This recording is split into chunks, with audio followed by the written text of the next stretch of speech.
السلام علیکم. حکومت پرون یو دوه آرډیننس جاری کړي وو. آرډیننس اله جاری کیږي چې د اسمبلی اجلاس نه یو ایمرجنسي، خو زمونږ حکومت چې دی هغه آرډیننس د سیاسي انتقام او خپل غلا پټولو دپاره استعمالي. او کو تاسو ته یاد شي چیف جسټس صاحب په یو فیصله کې په آرډیننسو ډېر خفګان اظهار کړی چې د اسمبلی په موجودګۍ کې د آرډیننس څه جواز دی. دا دوه آرډیننس ډېر اهم دي. یو آرډیننس د نیب قانون کې تبدیلی کړې ده چې د هغې د ریمانډ چې دی د 14 ورځو نه 40 ورځې کړي، او یو دا چې په نیب کې کم افسر په چا غلطه پرچه جوړه کړه نو مخکې د هغې سزا 15 کاله کېدو، ای راکم کو 2 کاله کو. دی ولې وکړه؟ دی په دې وکړه چې د عمران خان نور کیسونه چې دی ټول په ډېر تیزۍ سره ختمیږي، نو عمران خان په یو بل جعلي کیس کې دننه ساتلو دپاره دا قانون کې دغه وکړو چې ته کله په ریمانډ باندې نو هغې وخت کې ته ضمانت ته اپلای نشي کولی. نو د 14 ورځو نه 40 ورځې په دې کو چې زه 40 ورځې خو باید دننه پروتي. او دویم دا چې هغې افسرانو ته یې دا ووایي چې تاسو مه یارېږئ، دا جعلي کیسونه کو په تاسو مخکې 15 کاله سزا وه، اوس مو هغه 2 کاله کړه. نو یو خو دا وه. خو یو اهم خبره دا ده چې پیپلز پارټي کم دا دعوه کوي چې موږ جمهوري پارټي یو، موږ د انساني حقوق دغه کوو، موږ په آئین او قانون یقین ساتو، هغه په دې جرم کې شامله ده، ځکه چې د هغې اکټینګ صدر یوسف رضا ګیلاني په دې باندې آرډیننس باندې دستخط وکړو او هغه جاری کړی دی. دویم آرډیننس دا دی چې په الیکشن ټریبیونل اکټ کې په الیکشن اکټ کې تبدیلی وکړه، او الیکشن ټریبیونل چې دی اوس به ریټایرډ جج هم دا فیصلې کولی شي. او یو اختیار بل دا وکړو چې الیکشن کمیشن په هر یو سټیج باندې د الیکشن ټریبیونل فیصلې د یو جج نه بل جج ته ټرانسفر کولی شي. د دې په شا څه کیسه ده؟ د دې په شا دا کیسه ده چې نن په اسلام آباد های کورټ کې ډېر اهم کیس دی د جهانګیري صاحب په عدالت کې، چې د اسلام آباد د 3 حلقو کې هغه په 13 پیره آرډر لیکلی چې دا ټول امیدواران د فارم 45 46 او 47 د خپل افیډیویټ سره جمع کړي. کو چا غلطه خبره بیا ثابته شو نو ابه جیل ته ځي.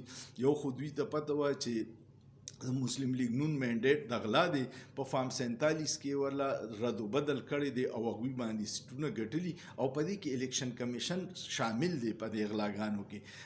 نو هغوی ځان بچ کولو دپاره اوس فوري دا قانون راوستو چې ریټایرډ جج هم کوي. او بیا داسې ریټایرډ ججان ګوري چې کم د دوی د مرضۍ هغوی له به غټ غټ مراعات ورکړي، او هغوی به دا کیسونه لټکاوي 15 کاله کې به فیصله نه کوي چې دوی په خپل وخت پوره کړي او دا غلای ښکاره نه شي. دا 2 کاره پرون شوي دي.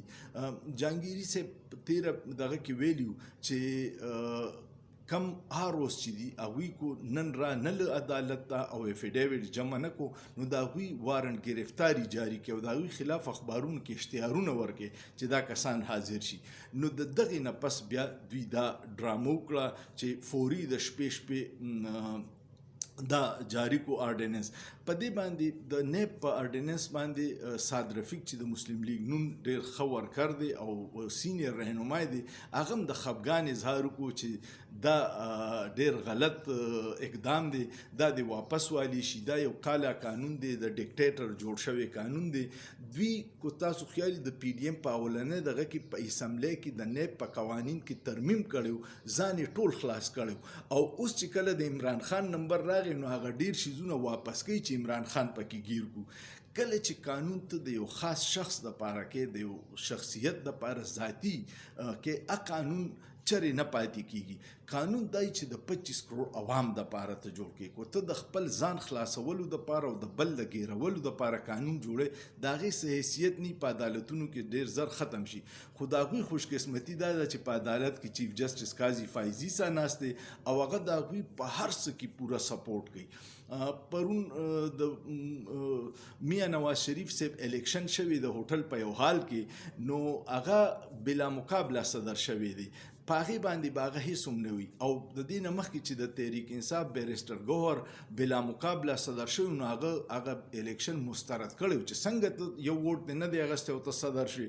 نو دا ټول ډرامې خلکو ته پته ده چې د آئین او قانون په نوم باندې زموږ په ملک کې څه کېږي او د دې به څومره لوی نقصانات دي. خو دوی په هغې زوړ زمانه کې اوسي او ځوانان اوس د سوشل میډیا په وجه د هر څه نه خبر شو، د هرې خبرې نه خبر شو، د هرې غلا نه خبر شو، د تاریخ نه خبر شو چې موږ ته په کتابونو کې څومره غلط تاریخ پړاو شوی او حقیقت څه دی. نو دا دوه ارډیننسه چې کوم راغلي دي د دې په شا باندې بدنیتي ده، څه په نیک نیتۍ سره دا قانون نه دی جوړ کړی. امید لرم تاسو به د دې ارډیننس په حقیقت پوه شوي یې. کو پوه شوی پې نو کمنټ پیو کې، لایک کې، شیر کې او سوچ پیو کې، په سوچ کې څه ګناه نشته.